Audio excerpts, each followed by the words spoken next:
Shalom jemaat Tuhan, selamat pagi. Tuhan memberkati kita, tetap berada di dalam kasih karunia Tuhan. Jangan pakai kekuatan dan kemampuan diri sendiri. Akuilah Dia dalam segala lakumu, maka Dia akan meluruskan jalan-jalan kita. Kita tetap menjaga hati kita, karena hati kita licik, menipu kita, mudah sekali kita terpengaruh dengan apa yang ada di sekitar dan sekeliling kita. Karena itu kita jaga sungguh-sungguh keberadaan hati kita untuk terus mengizinkan firman Tuhan. Firman-Nya tertanam, menyucikan, menguduskan hati kita. Karena hati kita ini menentukan masa depan kita. Hati kita ini menentukan kemenangan kita. Karena itu jangan biarkan sedikit pun, apapun peristiwa kejadian yang coba merusak hati kita. Kita masih kembali belajar bagaimana gereja kepenuhan Kristus yang harus memenuhi semua dan segala sesuatu. Gereja bertanggung jawab. Tuhan menyerahkan segala sesuatu di bawah kakinya. Dan gereja kepalanya adalah Kristus dan kita adalah tubuhnya. Kita adalah jemaat kepenuhannya yang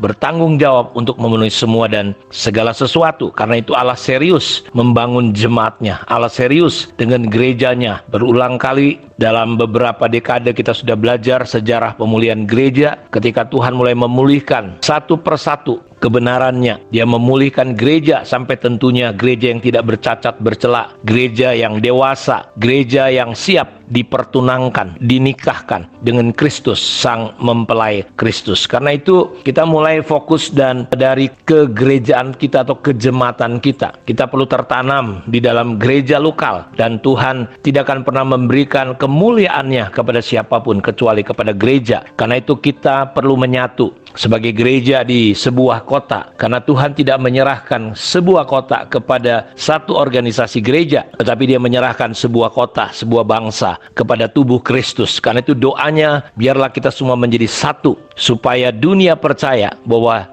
Yesus diutus oleh Bapa, bahwa Yesus adalah Tuhan. Karena itu Dia berdoa untuk kesatuan gereja. Karena kita mulai dari gereja di mana kita tertanam, gereja di mana kita hidup berjemaat. Karena itu saya ingin saudara serius dengan konsep rumah Tuhan, konsep gereja. Bagaimana kita sudah belajar kemarin ketika orang Israel tidak peduli dengan rumahnya, dengan rumah Tuhan. Mereka sibuk dengan keadaan mereka. Mereka tidak peduli. Hagai mengingatkan mereka, ya, perhatikanlah keadaanmu. Sampai-sampai mereka menabur banyak tetapi menuai sedikit. Mereka berharap banyak tapi mereka tidak memperoleh apa yang mereka harapkan. Mereka makan tapi tidak kenyang. Mereka minum tidak sampai puas. Mereka berpakaian tapi nggak sampai panas badannya, katanya. Orang bekerja untuk upah. Ketika dia bekerja, ditaruh dalam pundi-pundi, ternyata pundi-pundinya berlobang. Tuhan berkata, perhatikan keadaanmu ini. Dan Tuhan perintahkan supaya umat Tuhan pada masa Nabi Hagai untuk ke gunung dan bawalah kayu dan bangunlah rumahku, maka aku akan berkenan kepadanya dan akan menyatakan kemuliaanku di situ. Jadi saudaraku, ada berkat yang besar sekali ketika kita masuk dalam konsepnya Allah. Makanya ketika mereka akhirnya berhasil membangun bait Allah, bagaimana kemuliaan itu jauh melebihi, lebih besar dari rumah Tuhan yang pertama. Dan Tuhan suruh memperhatikan ketika mereka mulai menabur, pada akhirnya mereka menuai lebih dari apa yang diharapkan. Karena itu saya mau katakan kepada kita semua Bapak Ibu, bahwa firman Tuhan yang kita pelajari, bahwa dampak daripada rumah Tuhan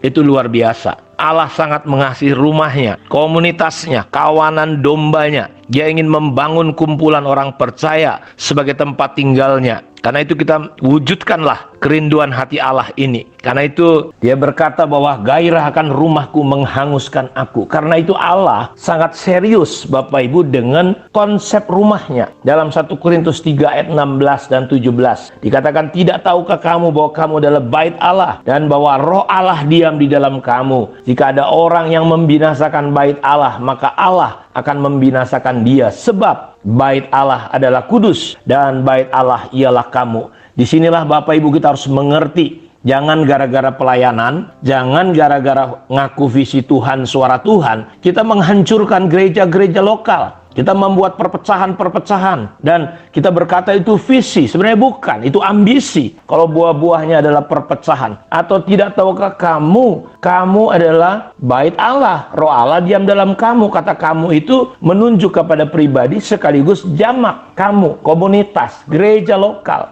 Jadi gereja adalah tempat kediaman Roh Allah. Roh Allah itu kudus. Dan barang siapa berani membinasakan bait Allah, dia akan dibinasakan. Jadi Tuhan Yesus adalah pribadi pertama yang akan menentang, melawan orang-orang yang coba merusak bait Allah. Kita lihat Paulus dibutakan, dilumpuhkan ketika dia coba merusak komunitas orang percaya, himpunan orang-orang benar. Kenapa? Karena Allah sangat mengasihi komunitas dan kawanan dombanya. Karena itu saudaraku, dia berkata, Saul, kenapa engkau menganiaya aku? Padahal yang dianiaya bukan Yesus secara langsung. Tetapi saudara tahu bahwa Yesus, gereja adalah tubuhnya. Karena itu setan berusaha masuk. Dan yang pertama diserang itu namanya komunitas, hubungan. Karena itu saudara jangan bangga kalau pelayanan kita dibangun di atas perpecahan. Di atas hal-hal yang justru bertentangan dengan konsep rumah Tuhan, konsep Allah. Yesus berkata, orang yang mengumpulkan, dia memiliki spirit kesatuan, itu adalah teman. Tapi orang yang mencerai-beraikan, memecah belah, perpecahan itu adalah lawan. Jadi saudara, kita nggak terlalu bangga dengan semua pelayanan kita kalau itu dibangun di atas perpecahan.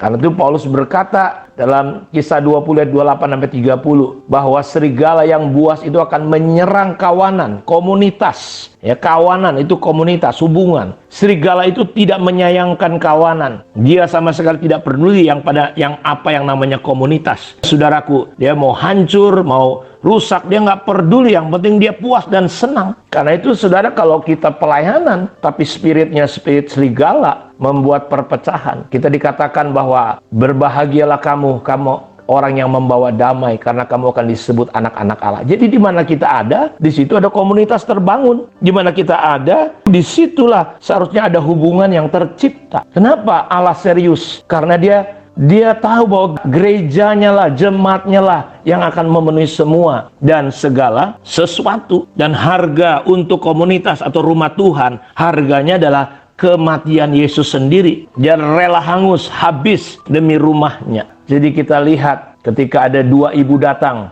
kepada Salomo, saudara-saudaraku. Ibu yang satu, saudaraku, berkata, udah bunuh saja. Karena Salomo berkata bagi dua. Tapi ibu yang betul-betul, saudaraku, seorang ibu sejati, dia berkata, jangan tuanku raja. Dia biarkan aja anak itu hidup. Jangan sampai mati. Jadi saudaraku, kalau pelayanan kita membawa kematian, perpecahan, ingat, saudara bukan sedang berada di dalam konsep Allah. Karena itu Allah ingin bangun pelayanan kita. Allah bukan sekedar ingin pelayanan, tapi Allah ingin kita mengikuti konsep Allah di dalam pelayanan kita. Karena dia mengingini rumah. Jadi saudara, ini model jemaat yang seperti apa? Prinsip ajaran Yesus adalah letakkan dahulu korban persembahan, pelayanan kita. Kalau ada sesuatu di hati kita, di mana hubungan kita tidak baik, Tuhan berkata, stop dulu, taruh dulu. Karena di mata Tuhan, hubungan jauh daripada pelayanan. Hubungan lebih jauh daripada persembahan-persembahan kita. Dan ingat, orang yang membinasakan bait Allah akan dibinasakan oleh Allah. Orang yang merusak bait Allah,